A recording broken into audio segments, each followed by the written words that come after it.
सच्चाई की जीत। नमस्कार, आप देख रहे हैं सच्चाई की जीत, सच को रखें हमेशा आगे। मैं अर्शी चौधरी मुरादाबाद में सुहलदेव भारतीय समाज पार्टी के राष्ट्रीय अध्यक्ष ओम प्रकाश राजभर जनपद भर के कार्यकर्ताओं के साथ समीक्षा करने मुरादाबाद पहुंचे।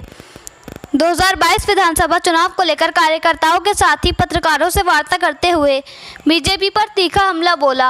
राजभर ने कहा, भाजपा को सिर्फ तब तक थी जब तक अटल बिहारी वाजपेयी जिंदा थे। अब तो इस पर गुजरातियों का कब्जा है। वे और भाजपा कहते थे कि काला धन वापस लाएंगे, लेकिन इनके समय में स्विस बैंक में काला धन और भी बढ़ गया है। भाजपा के शासनकाल में पिछले 3 साल में स्विस बैंक में 20,000 करोड़ रुपए जमा हुए हैं। भाजपा बताई कि यह धन किसका है, देश को लूटकर किसने स्विस बैंकों में रकम भरी है। राजभर ने कहा कि पीएम मोदी कहते थे कि देश नहीं बिकने दूंगा, लेकिन उन्होंने रेलवे, बैंक, LIC, एयरपोर्ट सब कुछ बेच डाला। कोरोना चरम पर था, तब जनता दवा, ऑक्सीजन और अस्पताल में बेड के लिए छटपटा रही थी, लेकिन जनता को ये सब मुहैया कराने के बजाय मोदी और योगी उस समय बंगाल में वोट के लिए छटपटा रहे थे। जनता इसे भूलेगी नहीं, हिसाब पूरा करेगी। यूपी में पंचायत चुनाव में हुई हिंसा पर राजभर ने कहा, योगी कहते थे गुंडे प्रदेश छोड़कर चले गए हैं, अब गोली बम चलाने वाले ये गुंडे फिर कहां से उतर आए। उन्होंने कहा कि वाजपेयी के जाने के साथ ही भाजपा में गुंडे, माफिया, भ्रष्टाचारियों का कब्जा हो गया है। भाजपा लोकतंत्र की हत्या कर रही है। ओवैसी के साथ गठबंधन पर पूछे गए सवाल के जवाब में राजभर ने फिर भाजपा पर हमला बोला। उन्होंने कहा कि मोदी पाकिस्तान में बिरयानी खाने जाते हैं, आडवाणी जिन्ना की मज़ार पर चादर चढ़ाते हैं, राजनाथ लखनऊ में रोज़ा खोलने जाते हैं, तब सब ठीक है बोले। फिर राजभर का ओवैसी के साथ गठबंधन गलत कैसे। राजभर ने कहा कि हमने 10 दलों के साथ मिलकर भागीदारी संकल्प मोर्चा बनाया है। प्रदेश में 45% अति पिछड़े हैं और 22% मुसलमान। बोले 65% हमारा है और बाकी बच्चे 35% में भी बंटवारा है। राष्ट्रीय अध्यक्ष की तो भाषण देते हैं कि माननीय अमित शाह जी ने 500 कार्यालय बनवा दिया है, 400 निर्माणाधीन है, 2 साल के अंदर मैं बनवा दूंगा। रुपया कहां से आवता?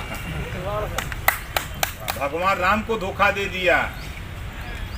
2 करोड़ की जमीन खरीद रहे हैं और 5 मिनट के बाद 18 करोड़ में बेच रहे हैं। 16 करोड़ कहां गया? भाजपा कार्यालय में। 20 लाख की जमीन 8 लाख में बेच रहे हैं, खरीद रहे हैं। कहां गया पैसा? भाजपा कार्यालय में। चारों तरफ भ्रष्टाचार है। आप बताओ, थाने पर दरोगा वैसे ही थोड़ा रुपया मांग रहा है। दरोगा को कहा गया कि रुपया दो, चुनाव लड़ना है, तो दरोगा हम ही आपको पीट करके रुपया वहां पहुंचा रहा है। DM SP जी मुरादाबाद आगमन हुआ, काफ़ी सारी बातचीत हुई, समीक्षा बैठक भी हुई, लेकिन एक नई चीज़ देखने को मिली। आप भाजपा के विपक्ष में थे, लेकिन आज भाजपा के कैबिनेट मंत्री से कुछ देर अलग में बातचीत की। क्या मतलब वार्ता रही इसमें?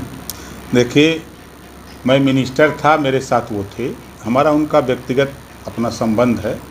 दल अपनी जगह है और व्यवहार मानवता की वजह से उन्होंने अपना PA भेजा कि हम आना चाहते हैं मिलने, तो यहाँ भीड़ बहुत थी, पार्टी के नेता ज़्यादा थे, तो हमने कहा कि यहाँ ठीक नहीं है, तो मैं खुद उनके यहाँ चला गया था और कोई बात नहीं है। अच्छा, जैसे जिस तरीके से आप सभी से मिल भी रहे हैं विपक्ष से, और तो क्या लगा जाए कि जो आज सत्ता से मिले, क्या वही कयास लगाएगा? ये पर्सनल आपका कोई होता? नहीं, हमारा पर्सनल उनका मिलन है। देखिए, आपको 2 टूक बात बता दूं।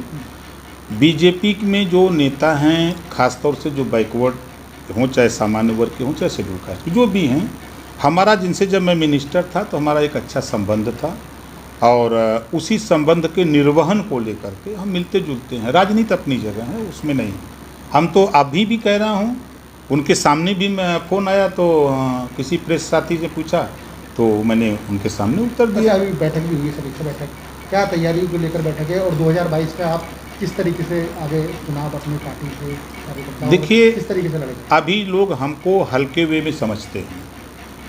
उत्तर प्रदेश में बीजेपी 14 साल वनवास में थी, जब उसको कोई सहारा नहीं मिला, तब ओम प्रकाश राजभर, अनुप्रिया पटेल जी सहारा मिली, केशव मौर्य को आगे करके उन्होंने उत्तर प्रदेश में चुनाव लड़ा, तब बीजेपी की 325 सीट आई।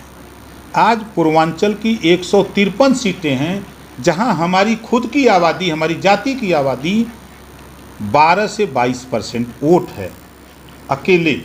वहीं हमारा पाल है, प्रजापति, जो हमारे मोर्चे में 10 पार्टियां हैं, तो 10 जातियों का वोट है। तो कुल मिलाकर के समझ लें 43% वोट वो अलग है, 22% वोट अलग है, ये 65%। उसके बाद अगर आप पश्चिम की तरफ बढ़ेंगे तो जो हमारा अति पिछड़ा है आज के तारीख में वो भागीदारी संकल्प मोर्चा के साथ है। आज मुसलमानों में इस बात की चर्चा है कि बीजेपी से कोई लड़ सकता है तो ओम प्रकाश राजभर, तो इसका लाभ हमको मिल रहा है। राजभर जी, उत्तर प्रदेश में यदि दूसरे नंबर की पार्टी समाजवादी पार्टी को देखा जाता है, क्या उससे कोई तालमेल बैठने का नहीं बैठ रहा? देखिए, हमारा जो उद्देश्य है, हम उत्तर प्रदेश में घरेलू बिजली का बिल माफ़ करना चाहते हैं, गरीबों का इलाज फ्री में चाहते हैं, सामाजिक न्याय समिति की रिपोर्ट लागू करना चाहते हैं, हम प्रदेश में एक समान अनिवार्य और फ्री शिक्षा चाहते हैं, सामाजिक न्याय समिति की रिपोर्ट लागू करना चाहते हैं और आप प्रदेश में भाईचारा की सरकार चाहते हैं। इसके लिए अगर समाजवादी पार्टी हो, बहुजन समाज पार्टी, वो तैयार हैं तो हम उनका स्वागत करते हैं। समाजवादी पार्टी और भाजपा आपस में विरोधी पार्टी है। मुरादाबाद के अंदर उन्होंने जिला पंचायत अध्यक्ष अपना नहीं खड़ा करा, ब्लॉक प्रमुख के लिए उन्होंने अपने कैंडिडेट नहीं खड़े किए, क्या मैसेज है? देखिए, भारतीय जनता पार्टी के कथनी और करनी में बहुत अंतर है। भारतीय जनता पार्टी ना गुंडा राज ना भ्रष्टाचार का नारा दे करके प्रदेश में सत्ता पाई, और ना हटा दीजिए तो उनके यहाँ गुंडा राज है, भ्रष्टाचार है। बड़े पैमाने पर अपराधी हों, चाहे बलात्कारी हों, चाहे भ्रष्टाचारी हों, सब उनकी गोल में शामिल हो गए हैं। आज वही लोग लोकतंत्र की हत्या कर रहे हैं। लोकतंत्र की हत्या करके जिसको जनादेश न मिला हो, सरकार और प्रशासन के सहयोग से, मिली भगत से लोकतंत्र की हत्या करके उन्होंने जिला पंचायत जीता, प्रमुख भी जीत रहे हैं। आपने देखा होगा कि 2016 में इसी तरह 67 जिला पंचायत समाजवादी पार्टी भी अध्यक्ष जीती थी और 5 बीजेपी जीती थी। ठीक उसी का उल्टा देख लीजिए, 5 सपा जीती है और 67 जो है बीजेपी जीती है। तो उसी तरह समाजवादी पार्टी ने भी कहा था कि 300 प्लस, अयो चिल्ला रहे हैं 300 प्लस, 48 सीट से ज़्यादा नहीं जीत पाई समाजवादी पार्टी। वही हाल भारतीय जनता पार्टी का होगा। जनता सब देख रही है, कोई माफिया गुंडा कापी नहीं जांचेगा, कोई IAS IPS कापी नहीं जांचेगा, 22 की कापी जनता जांचेगी। जनता जान चुकी है इनके सारे कारनामों को, इनको फेल कर देगी। बिजली पानी फ्री का नारा अरविंद केजरीवाल भी संजय सिंह यहाँ पर बोल रहे हैं, तो आप अलग होंगे या उनके साथ में? हम तो स्वागत के हैं। हम तो संजय जी से भी मिला हूँ, 5 बार मिला हूँ संजय जी से, और बार बार उनसे कहा हूँ कि आओ हमारे मोर्चे में, जब लड़ाई एक है, लक्ष्य एक है तो आओ। तो उन्होंने कहा भी है कि ठीक है हम बात करते हैं, इधर हम लोग खाली होते हैं तो चला जाए केजरीवाल के हैं। क्या उम्मीद है 22 में क्या रिजल्ट रहेगा? 22 में प्रदेश की जनता उब चुकी है महंगाई की मार से। आज उठा के देखिए, जो सरसों का तेल 60 रुपया था आज 200 हो गया, अरहर की दाल 50 से 150 हो गया, गैस सिलेंडर 400 से 900 हो गया। आज पेट्रोल जो 60 रुपया में बिकता था वो 100 रुपया पार कर गया, जो डीजल 50 रुपये में था आज वो 91 रुपया में बिक रहा है। तो जनता महंगाई की मार से त्रस्त है। कोरोना में जो इन लोगों ने जो बद इंतजामी किया, प्रदेश और देश की जनता को ऑक्सीजन की ज़रूरत, बेड की ज़रूरत, दवा की ज़रूरत, वेंटिलेटर की ज़रूरत, तो ये प्रदेश के मुख्यमंत्री और देश के प्रधानमंत्री वोट का जुगाड़ कर रहे थे। बंगाल में ये लोग वोट मांग रहे थे, तमिलनाडु केरल में वोट मांग रहे थे।